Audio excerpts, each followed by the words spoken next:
I'm talking, of course, about the daddy-daughter date night that takes place every year at park districts, schools, community centers, country clubs, and even churches around the country. For the uninitiated, here's what you can expect. The events are just dads, and maybe some granddads or uncles, and their daughters up to about 5th grade. No moms or brothers allowed. The dads wear anything from nice shirts and slacks to tuxedos. The young ladies are dressed in their finest party dresses, hair done just so, and wearing all the jewelry they own. When she was about 5, Rayanne insisted on wearing a princess tiara she had somehow acquired, and that was just fine with me. After I had raised 4 court jesters, she was indeed my princess.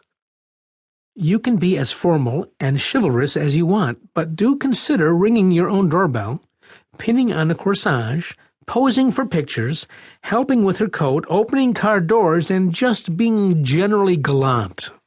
The event probably does not include dinner, but will have snacks and beverages. Bonus activities may include a magician or clown, balloon animals, complimentary photos, and party favors. The highlight of the event is the dance itself. 90 minutes of songs you know and love that will have you and your daughter or daughters singing along and shaking your booties. Every town seems to have a DJ who specializes in daddy-daughter events, and he knows how to get the crowd moving. The younger girls playfully swing on their daddy's arm or race around the floor. But the older girls, not quite young women, have a certain unspoken wistfulness about them, as they know that childhood is coming to an end. The dads know that too. Often this will be the last time they dance together until her wedding reception, more than a decade away. I can't think about daddy-daughter date night without giving a nod to Terry and Allie Schweizer, who served as double-date partners for Rayanne and me for several of these annual events. Each year, Terry would pick us up, and invariably the girls would sit in the back seat comparing their jewelry and outfits. The double date worked out well because both Allie and Rayanne have 4 brothers, and one-on-one time with Dad is highly coveted.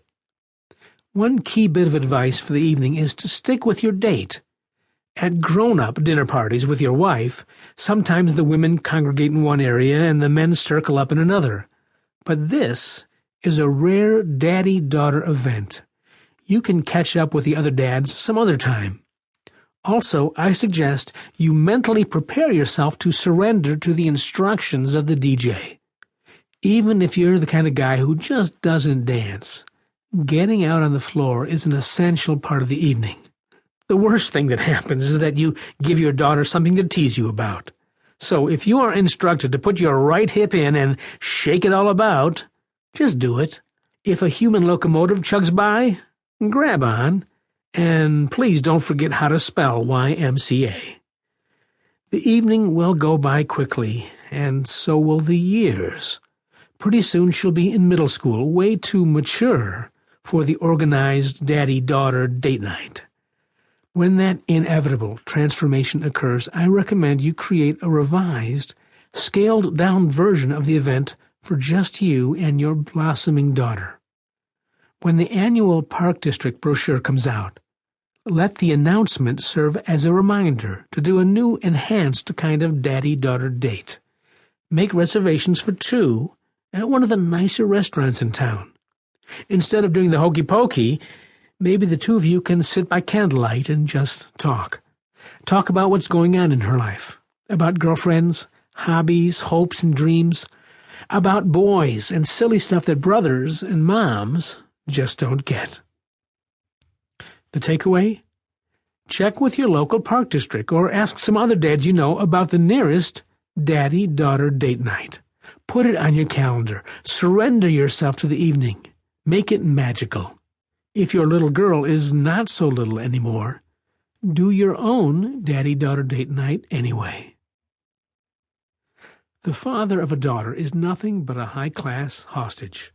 A father turns a stony face to his sons, berates them, shakes his antlers, paws the ground, snorts, runs them off into the underbrush. But when his daughter puts her arm over his shoulder and says,